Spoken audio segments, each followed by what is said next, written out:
তারিকুল, আসলে এই আন্দোলনে যারা যুক্ত হয়েছিলেন তাদের যাকেই আমি পাই সবার আগে যেটি জানতে চাই সেটি হচ্ছে যে কেন আসলে এই আন্দোলনে যুক্ত হয়েছিলেন, মাথায় আসলে কি খেলেছিল তখন? আপনাদের সবাইকে ধন্যবাদ। দেখুন, আমাদের এই কোটা সংস্কার আন্দোলনে আমাদের ছাত্র সমাজের প্রথমে যুক্ত হওয়ার মূল কারণটি ছিল বাংলাদেশ থেকে বৈষম্যকে দূর করা। যে বৈষম্যকে দূর করার জন্য বাংলাদেশ স্বাধীন হয়েছিল, সেই বৈষম্য কিন্তু স্বাধীনতার 53 বছরেও বাংলাদেশের রাষ্ট্র কাঠামো থেকে দূর করা যায়নি। সেই বৈষম্যহীন এক বাংলাদেশ বিনির্মাণ করার জন্যই কিন্তু ছাত্ররা রাজপথে সক্রিয় হয়েছে।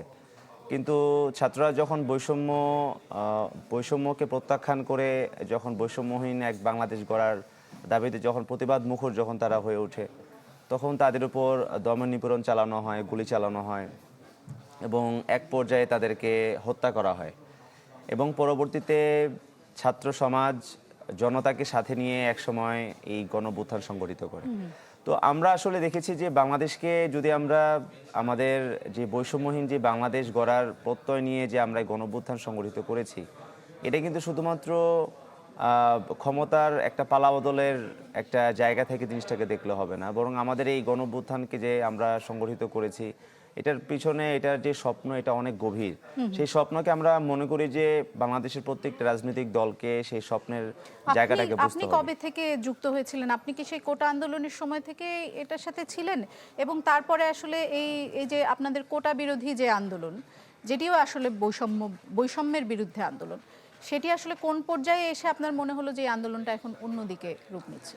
আমি 2018 সালে যখন কোটা সংস্কার আন্দোলন হয়েছিল তখন আমি যুক্ত ছিলাম এবং তখন আমি 48 দিন কারাবরণ করেছিলাম।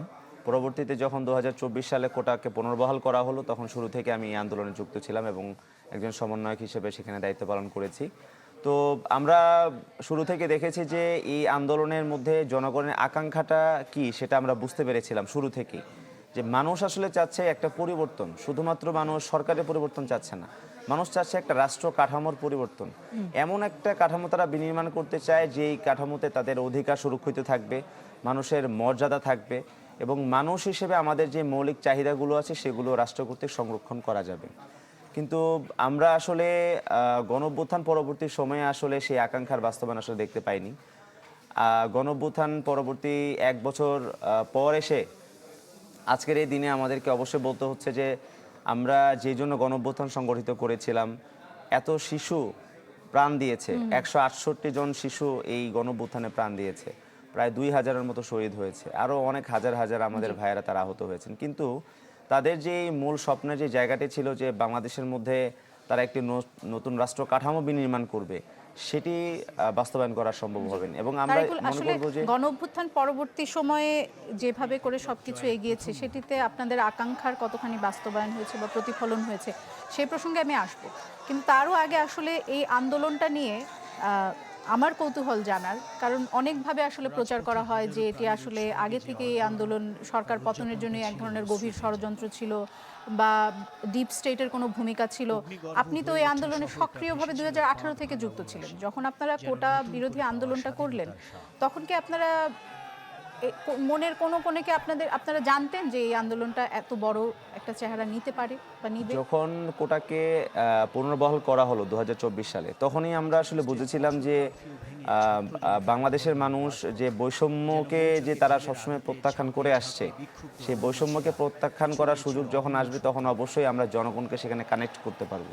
এবং আমাদের কাছে মনে হয়েছে যে আমরা জনগণকে কানেক্ট করার যে সুযোগ, সেই সুযোগকে আমরা বাস্তবায়ন করতে পেরেছি। এবং আপনারা যদি বলেন যে শুরু থেকেই সরকার পতনের কোনো আমাদের মনোবাসনা ছিল কিনা, আমরা যেটা বলবো যে আমরা কিন্তু ক্যাম্পাসের মধ্যে দীর্ঘ 8 বছর আমরা অ্যাক্টিভিজম করেছি। এই আন্দোলনের মধ্যে যারা সম্মুখ সারি যারা রয়েছে, নাহিদ ইসলাম থেকে শুরু করে আসিফ মাহমুদ, হাসনাত আবদুল্লাহ, আক্তার হোসেন সহ আরও যারা ছিলেন, আমরা কিন্তু সবসময় বলে এসেছি যে আমরা এই ফ্যাসিবাদকে আমরা চাই না, এই আওয়ামী লীগ সরকারকে আমরা চাই না। কারণ এই সরকার যেভাবে বাংলাদেশের মানুষের অধিকারকে হরণ করেছে এবং বাংলাদেশের মধ্যে একটা একটা ভোটারবিহীন একটা জনগণকে একটা মর্যাদাবিহীন একটা রাষ্ট্রে পরিণত করেছে, সেই বাংলাদেশ আমরা চাই না। এই কারণে আমরা আওয়ামী লীগ সরকারের পতন চাই এবং আমরা নতুন কিছু করতে চাই, নতুন একটা কাঠামো বিনির্মাণ করতে চাই, যেই কাঠামোতে আর কোনো শেখ হাসিনা তৈরি হবে না। এবং আমরা আন্দোলনের শুরু থেকেই কিন্তু আসলে আমরা চেষ্টা করেছিলাম যে এই বৈষম্য দূর করার যে সুযোগ, সেই সুযোগের মাধ্যমে যেন আমরা গোটা রাষ্ট্র ব্যবস্থার যে সংস্কার, সেই সংস্কারের দিকে যেন আমরা আগাতে পারি। সেই জন্য কিন্তু আমরা ধীরে ধীরে আন্দোলনের যে প্রেক্ষাপট ছিল, সেই প্রেক্ষাপটকে কিন্তু আমরা ধীরে ধীরে আস্তে আস্তে অভ্যুত্থানের দিকে আমরা নিয়ে যাই। শুরুতে আমাদের এটি কোটা পুনর্বহালের একটি আন্দোলন ছিল, এবং পরবর্তীতে কিন্তু আমরা এটাকে ধীরে ধীরে 9 দফা এবং পরবর্তীতে আমরা 1 দফার দিকে আমরা নিয়ে যাই। তো আমাদের কাছে আসলে মনে হয়েছে যে এই আন্দোলনকে 1 দফার দিকে নিয়ে যাওয়ার মূল যেই শক্তি, সেই শক্তি আসলে আমরা জনগণের কাছ থেকেই পেয়েছিলাম। কারণ আমরা আসলে বুঝতে পারছিলাম যে জনগণ আসলে কি চাচ্ছে, জনগণের পালসটা আসলে কি, সেই জিনিসটা আমরা বুঝে কিন্তু শুরু থেকে আমাদের আন্দোলনের যে গতিবিধি ছিল, আমাদের যে কর্মসূচিগুলো ছিল, সেগুলো কিন্তু আমরা তখন ঠিক করতে পেরেছিলাম। এবং জনগণও তখন তাদের যে গত 16 বছর ধরে তাদের যে পুঞ্জীভূত ক্ষোভ, সেই ক্ষোভের কিন্তু বিস্ফোরণ তারা সঠিকভাবে তারা ঘটাতে পেরেছে। আওয়ামী লীগ সরকারের সময় এর আগেও এটাই যে প্রথম আন্দোলন ছিল এরকম না, যদিও তারা খুব কঠোর হাতে আন্দোলন দমন করেছেন, তারপরেও কিন্তু কিছু কিছু আন্দোলন দানা বেঁধেছে, যেমন ভ্যাটের কথা যদি আমরা বলি। আপনার কি মনে হয় যে আপনাদের আন্দোলনটা অন্য আন্দোলনগুলোর থেকে আলাদা কিভাবে হলো? মানে কি বিষয় আপনার মনে হয় যে যেটি এত মানুষকে একসাথে করতে পারলো, যেটি অন্য আন্দোলনগুলো পারেনি? দেখুন, আমরা কিন্তু শুরু থেকেই বলছি যে এই আন্দোলনের সবচেয়ে গুরুত্বপূর্ণ মোমেন্টাম ছিল আন্দোলনের ভাষা। আমরা কিন্তু দেখবেন যে আন্দোলনের যে কর্মসূচিগুলো ছিল, সেই কর্মসূচির ভাষার মাধ্যমে কিন্তু আমরা ছাত্র এবং জনতাকে আমরা কানেক্ট করার চেষ্টা করেছি। আমরা চেয়েছি যে আসলে জনগণকে, যে গত 16 বছর ধরে রাজনৈতিক দলগুলো, ফ্যাসিবাদ বিরোধী যে রাজনৈতিক দলগুলো আছে, তারা যেভাবে কানেক্ট করতে পারেনি, তাদের কানেক্ট আসলে তারা কেন করতে পারেনি? কারণ আমাদের কাছে মনে হয়েছে যে ফ্যাসিবাদ বিরোধী রাজনৈতিক দলগুলো তখন জনগণের ভাষাকে তারা সেভাবে ফুটিয়ে তুলতে পারেনি।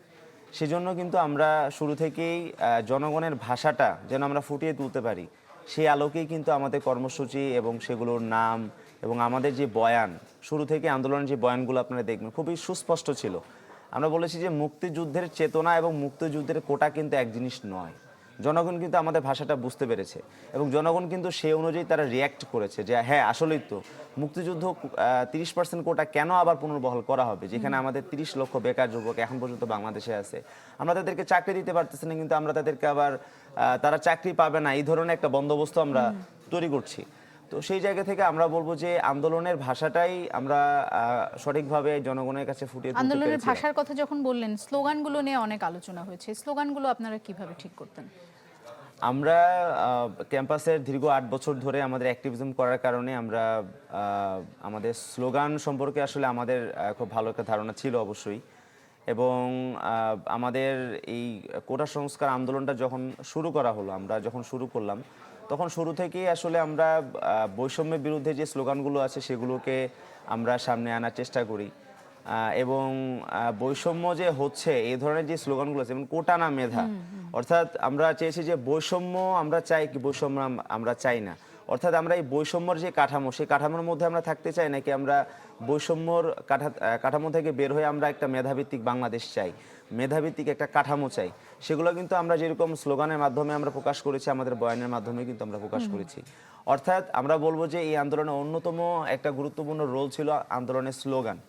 এবং আমরা মনে করি যে স্লোগানটাই ছিল মূলত আন্দোলনের ভাষা, যে ভাষার মাধ্যমে আসলে গোটা বাংলাদেশের মধ্যে আমরা এই আন্দোলনটাকে ছড়িয়ে দিতে পেরেছি যে কোটা না মেধা, মেধা মেধা। খুব ছোট করে যদি একটু আমি আপনার কাছে জানতে চাই এখন, যে এই যে আন্দোলনের সম্মুখ ভাগে কারা ছিলেন, কারা নেতৃত্ব দিয়েছেন, কারা গুপ্ত ছিলেন, কারা সামনে ছিলেন, এগুলো নিয়ে ইদানিং অনেক বেশি বাহাস আমরা দেখতে পাচ্ছি সামাজিক যোগাযোগ মাধ্যমে, এটি আপনি কিভাবে দেখেন?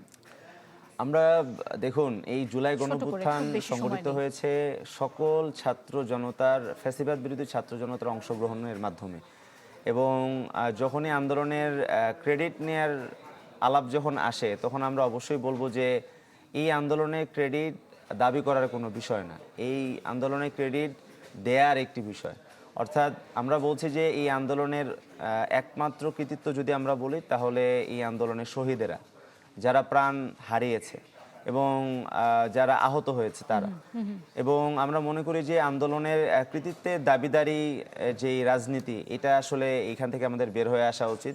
দেখবেন যে কদিন আগে কিন্তু আমাদের 1 দফার ঘোষক নাহিদ ইসলাম, তিনি বলেছেন যে 1 দফার ঘোষক কিন্তু তিনি নন, 1 দফার ঘোষক বাংলাদেশের জনগণ, যারা চেয়েছে যে আসলে আমরা 1 দফাটা ঘোষণা করি।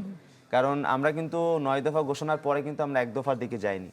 জনগণ যখন তাদের জায়গা থেকে স্বতঃস্ফূর্তভাবে তারা বলছিল যে আমরা এক দফা চাই, এক দফা চাই, এক দফা চাই, জনগণ যখন বলেছে তখন কিন্তু আমরা এক দফার দিকে গিয়েছি এবং নাহিদ ইসলাম তার জায়গা থেকে সেটিকে পাঠ করেছেন। অসংখ্য সুতরাং আমরা ধন্যবাদ তারেকুল। আমাদের জায়গা থেকে মনে করি যে এই আন্দোলনের গোটা জুলাই গণঅভ্যুত্থানের জি।